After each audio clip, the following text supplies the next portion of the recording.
Should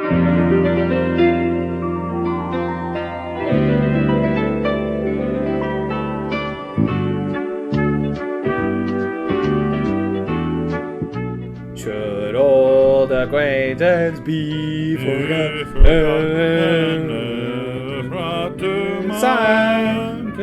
Should old acquaintance be forgot for days of old lang syne?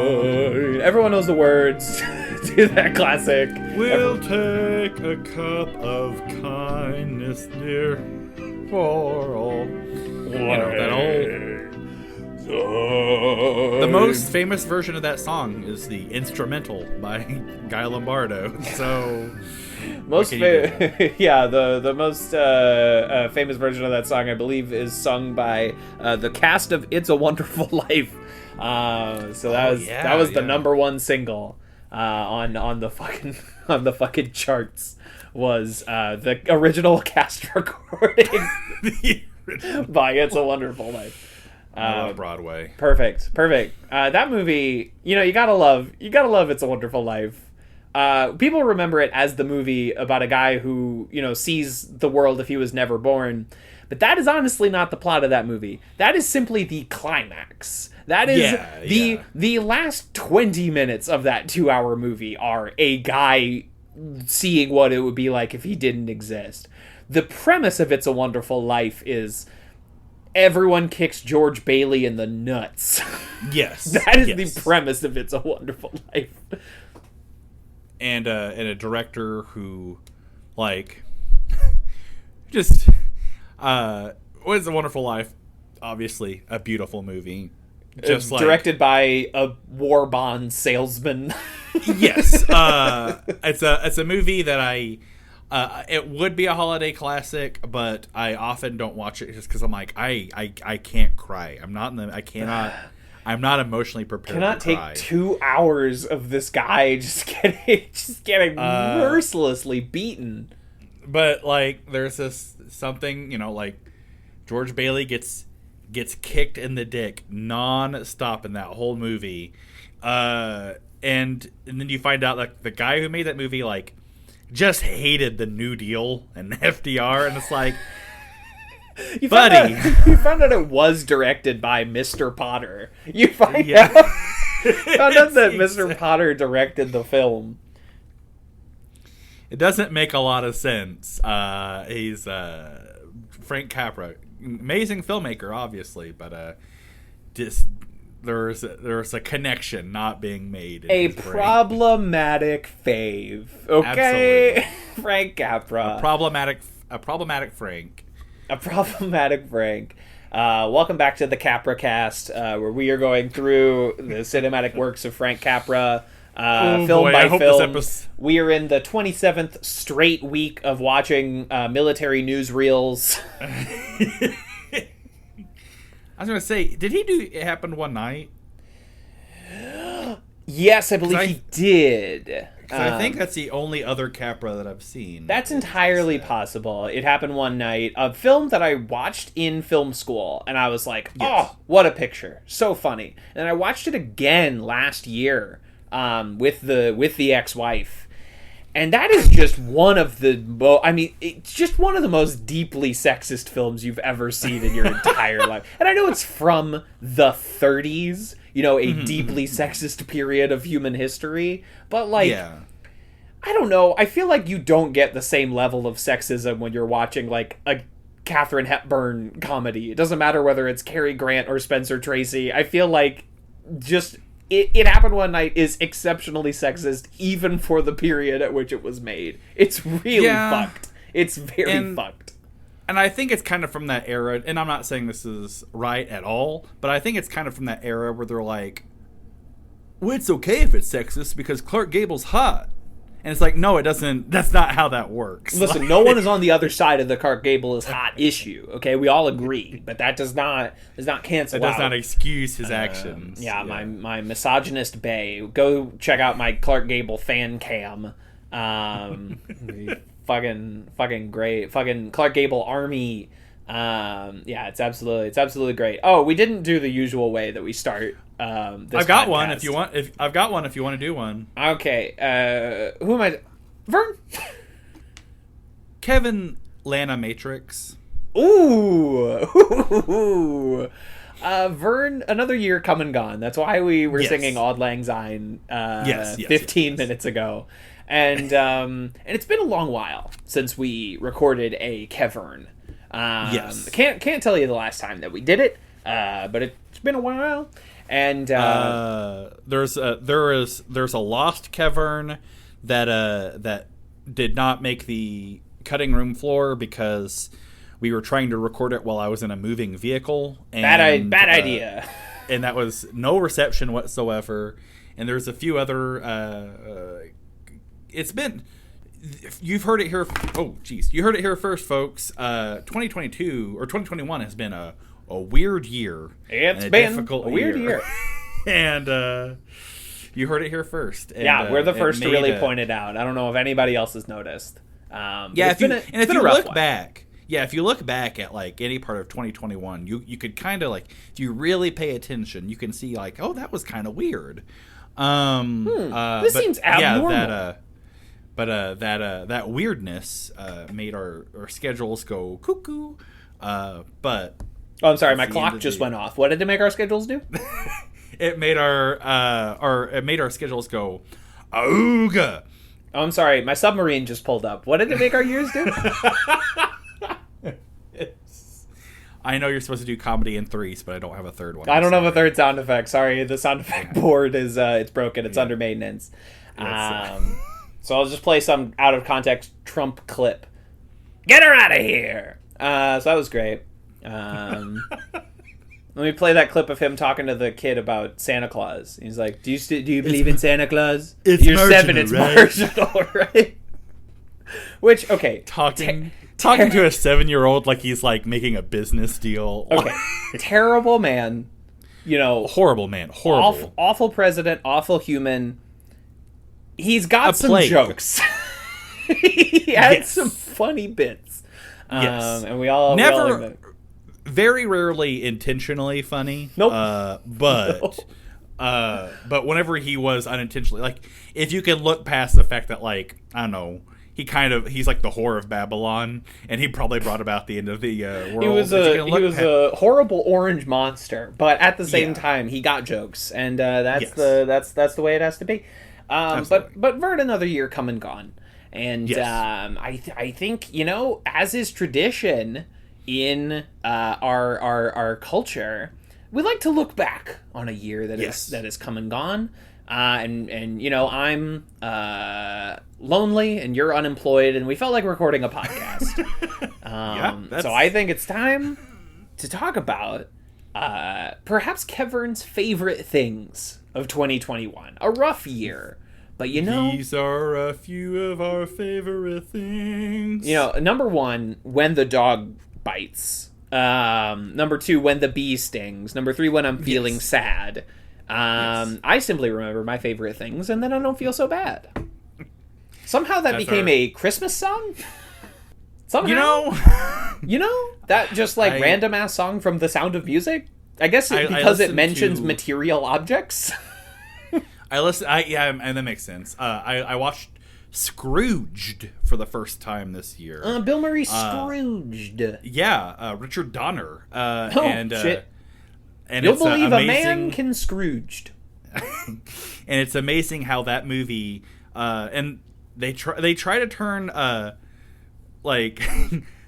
think of your fellow man, put a little love in your heart. They try to turn that into a Christmas song. Put a little it love works. in your heart. It works, but I never think of that as a Christmas song. But that movie tries. Interesting, bold choice. When there's so many public domain Christmas songs, you wonder why they really tried to push that one through, and whose decision that was. What studio made that one, and what record company put out that song? Because I smell a conspiracy. Because I smell, if that was a Warner Media kind of switcheroo trying to make themselves a little Christmas classic. That could very well be a thing. Also, that whole movie was just please, Bill Murray, please come back to acting. Please, we'll do anything. Please make us money. And so he might have known a guy in that band or something. Sure. And because it's Bill Murray. Yeah, when they fucking faxed him at a Kinko's to get him to do their movie, he must have known a guy in whatever band that is. Yeah. So yeah, that sounds about right. This is when does Scrooge come out? Is that a late 80s, early 90s kind of? 4 years after Ghostbusters. So not as late as I thought. So if we can figure out when Ghostbusters came out, impossible to say. Yeah, I only know that from reading up about it afterwards. Bill Murray, and eventually we'll talk about the year 2021. But Bill Murray really did not want to do the first Ghostbusters movie. I'm and shocked. You can learn that information by watching the first Ghostbusters watching movie. his performance in the first Ghostbusters movie. Mm-hmm. And the deal was, I will do your Ghostbusters movie if you let me make this movie called The Razor's Edge. Correct. That is all about my feelings about John Belushi passing away. Correct. And they're like, fine. And, whatever. No. And the only person in the world who was interested in The Razor's Edge was Bill Murray. So that movie bombed at the box office. Sure. And Bill Murray's like, all right, I'm done acting. I'm retired. Well, that's it. And then he comes back late 80s, early 90s for Scrooged. And then just like the most apathetic performance you've ever seen from Bill Murray, which is saying something, in Ghostbusters 2. It's like... Majority of that movie, he doesn't even wear the Ghostbusters uniform. Nope. Like, he just does He's wearing not. like a bathrobe or something. Yeah, he just does not care. He will not even put on the brown jumpsuit in Ghostbusters 2. It's a good bit. Anyway, and that's before our boy, who may come up later on this very podcast, Wes Anderson revitalized Bill Murray and found a new layer to his persona. And produced all of my favorite Bill Murray performances. Yeah, there's a handful more for me. Like I really enjoy him in a Lost in Translation. Oh, sure. And there's a handful of other things. Stripes, Murray, first half of Stripes. Yeah. He almost retired after Broken Flowers as well. Wow. There's twice. Honestly, that could have been a good way. That could have been a good way to go. A Jarmusch. Yeah. If I could retire on a Jarmusch, that's exactly what I would do. If I could start on a Jarmusch, that'd be great. Yeah, I mean, are you shitting me? Are you kidding me? Yeah, it's just Gladly. be in a Jarmusch. Yeah, it's fine. Yeah, it sounds good, actually. Where do I sign up? And then, you get to make the ultimate hangout movie, which is The Dead Don't Die, and, The ultimate, buddy comedy starring Adam Driver and Bill Murray as our favorite it's a hangout movie because that movie was just made as an excuse for everyone to hang out together. That was like... And honestly, you cannot tell me there was any bolder aspirations for that movie other than like... I want to hang out with Adam Driver and Bill Murray. Zombie cop movie. It's fine. Sure. Zombie comedy in 2019 or something. Fuck it. Sure. Anyway, 2021. That 2021. Was the year.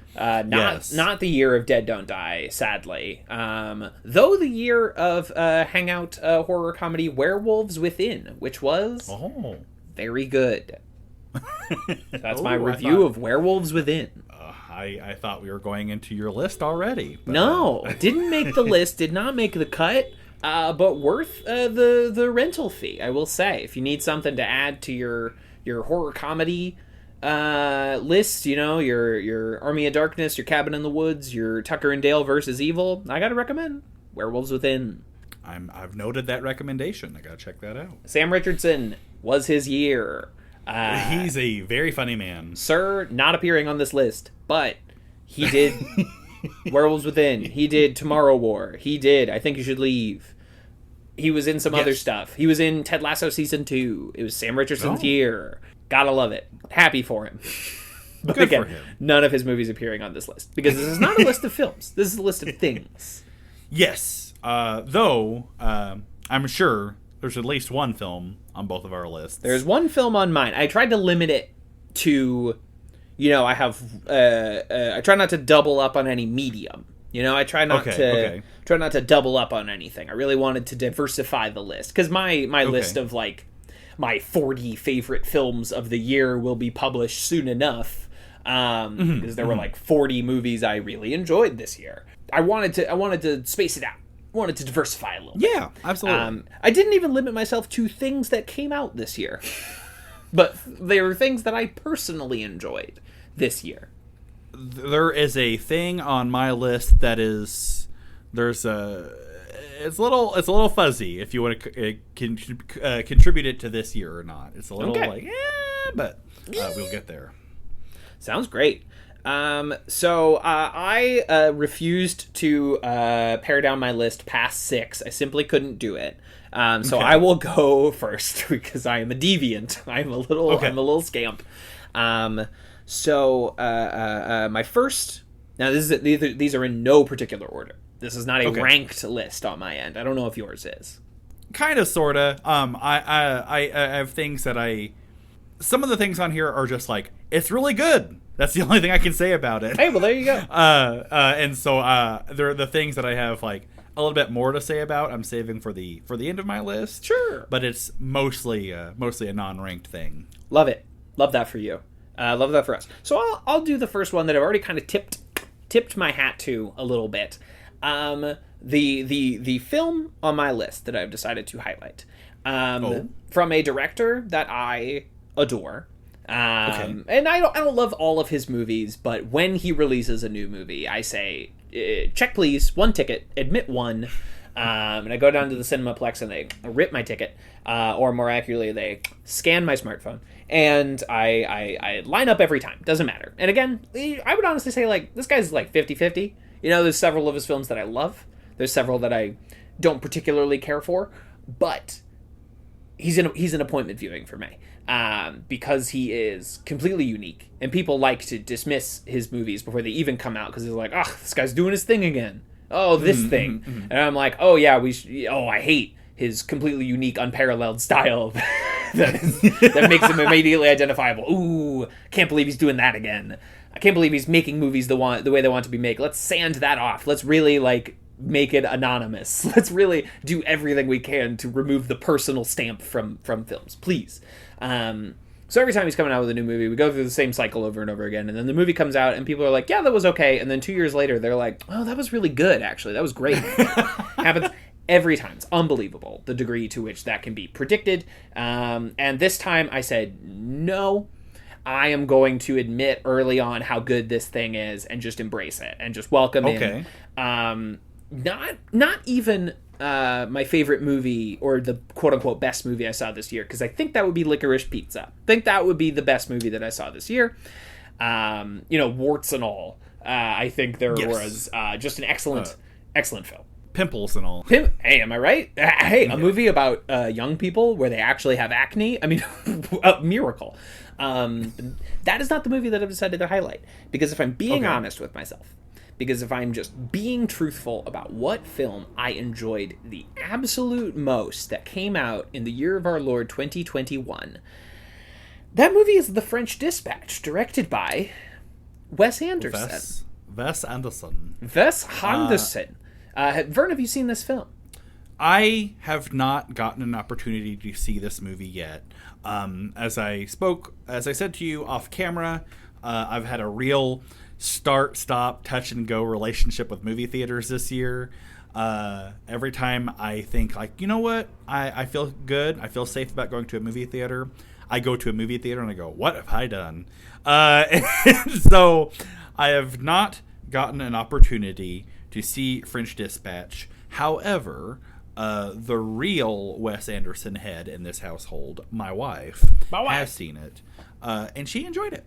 It's a thing that I know that I would enjoy. It's already out on DVD and Blu-ray. Already? Is it? Yes. Wow. I just saw on Tuesday that my beloved Top Hat Video has received it, and so I will be seeing it very shortly. As well you should. I need to pick that up immediately, actually. But do I wait for the Criterion on this one? Do I wait a couple years and just grab the Criterion? Because I have this Grand Budapest Hotel DVD that I've just been like, do I pay money to upgrade to the Criterion Blu-ray for this movie I've already bought? But I've already watched this DVD like 4 times, so it's not as if I didn't get my money out of it. This is a good point. This is a good point. Much to consider. I was one of the times I did go to the theater this year. They had in the lobby not 1, not 2, not 3, but 4 individual French Dispatch posters. Good, yes. which I loved seeing. They were all very different, and I saw that in the little credits on the bottom of the posters, it had all the ingredients of my favorite Wes Andersons. I saw a story by credit that included Jason Schwartzman and Roman Coppola in there, and I think on one of our shows we've talked about how much I love the Darjeeling Limited, and the Darjeeling Limited was a 3 men and a baby situation. The 3 men being Wes Anderson, Roman Coppola, Jason Schwartzman, and the baby being the Darjeeling Limited. So I already like their first kid. I know I would like their second kid. Correct. Just hasn't happened yet. You're absolutely going to.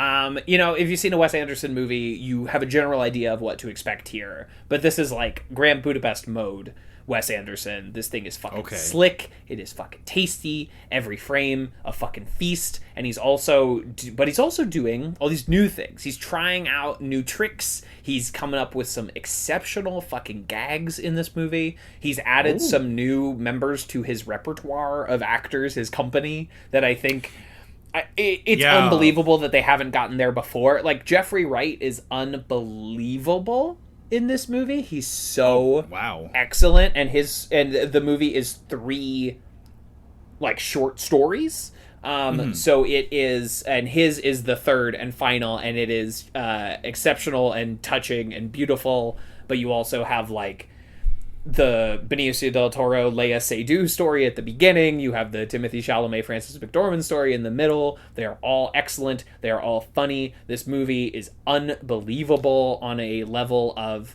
practical and visual effects.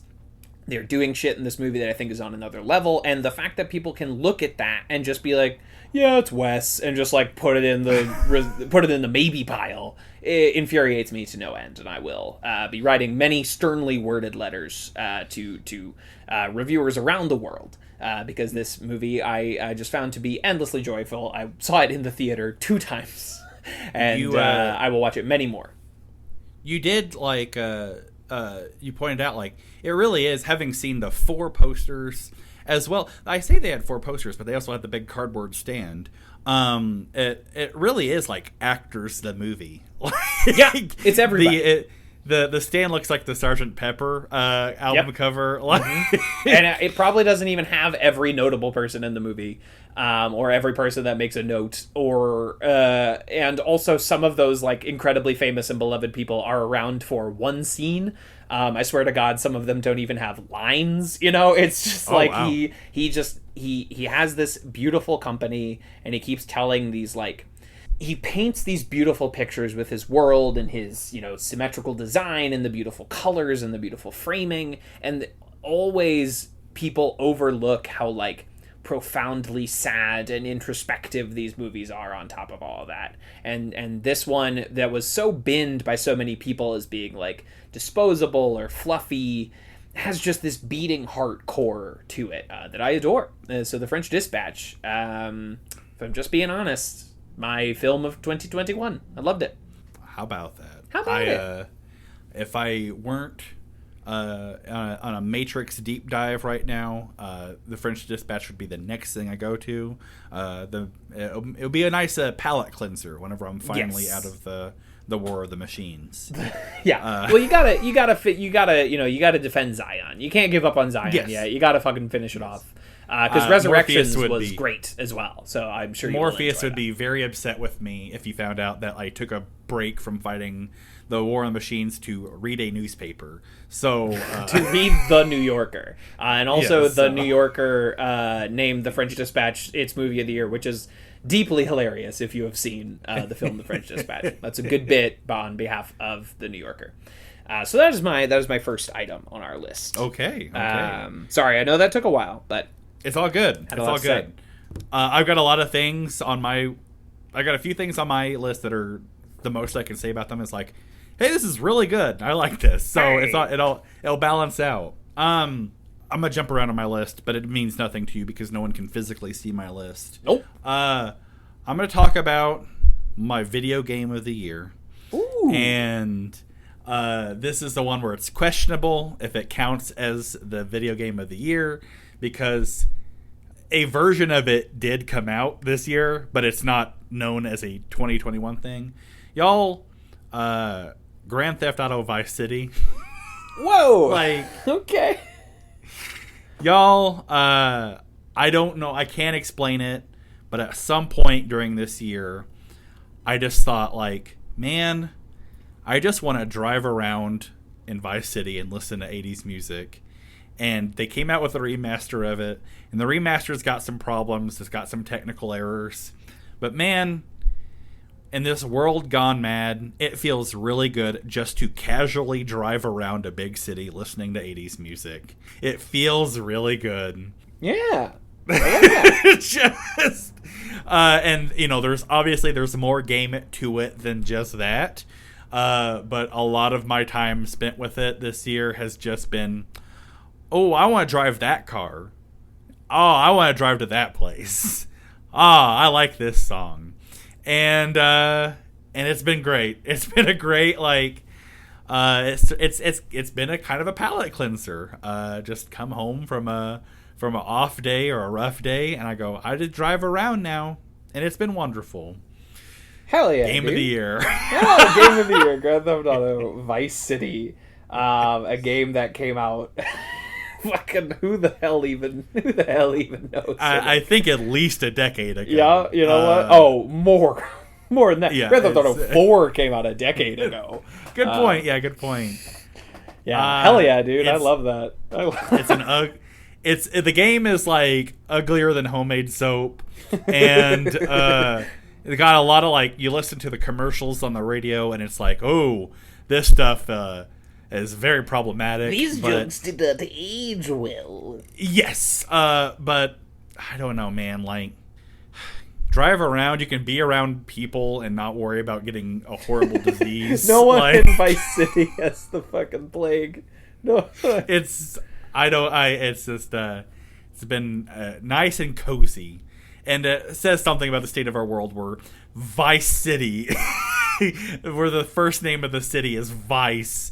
Hell is yeah. cozy and warm, but the subtlety of a fucking sledgehammer, my dude. Yeah, but yeah, that's the first thing I want to talk about is Grand Theft Auto Vice City. I love it. I love it deeply. I love that choice. That is a bold fucking swing. It's beautiful. That's beautiful. Let's see.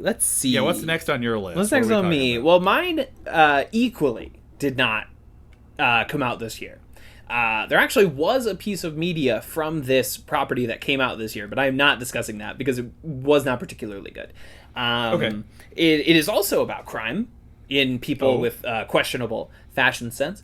Vern, my second favorite item of 2021 was the television show The Sopranos. Have you ever heard of it? I have heard of The Sopranos, yes. Like so many, I got into The Sopranos in quarantine. There were articles written about how many people were watching The Sopranos in the middle of the pandemic, either for the first time or revisiting it. I gotta, the show debuted in 1999. It changed so much of television. There's so many shows that have come after that are directly descendant from the television show The Sopranos. And I gotta say, it's pretty good. It's a pretty good show. Spending so much time, like 7 months of my life or something like that. Maybe it was only like 5 months.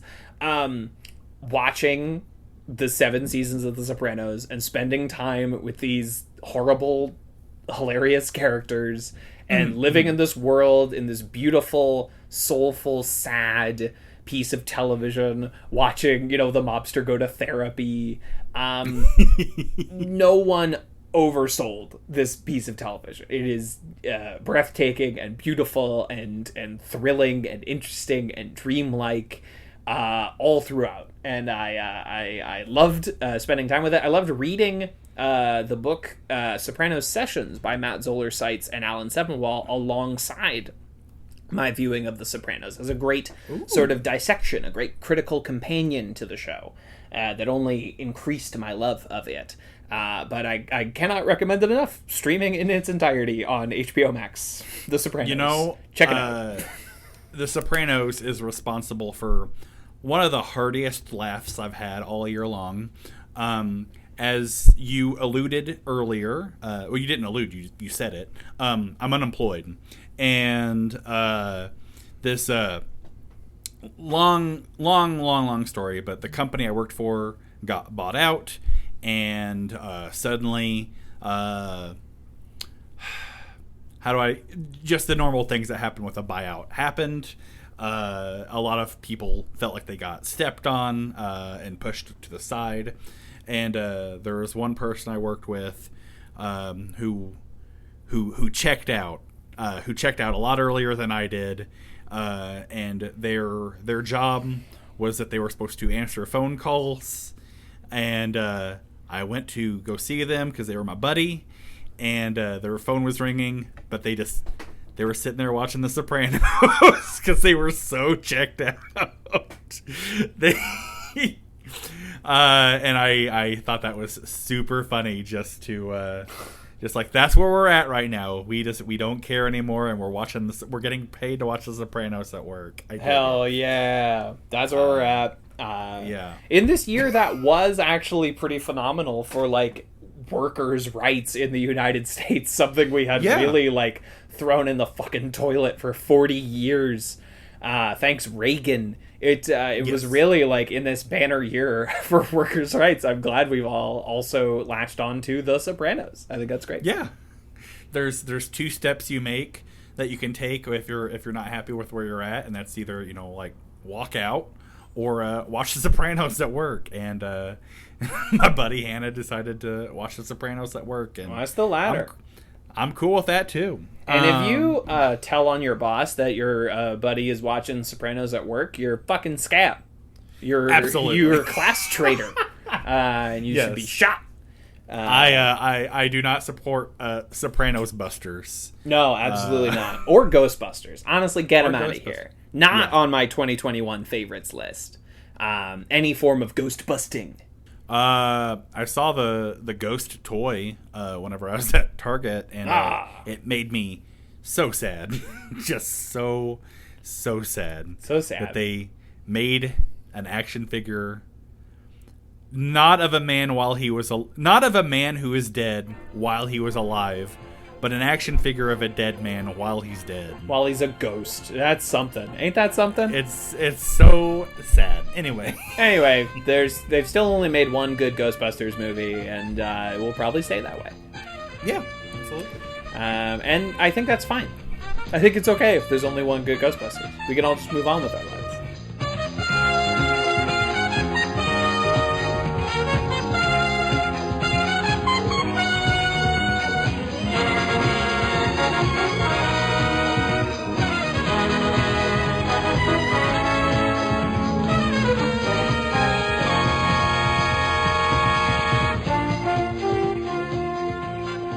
This has been a Talkback Podcast.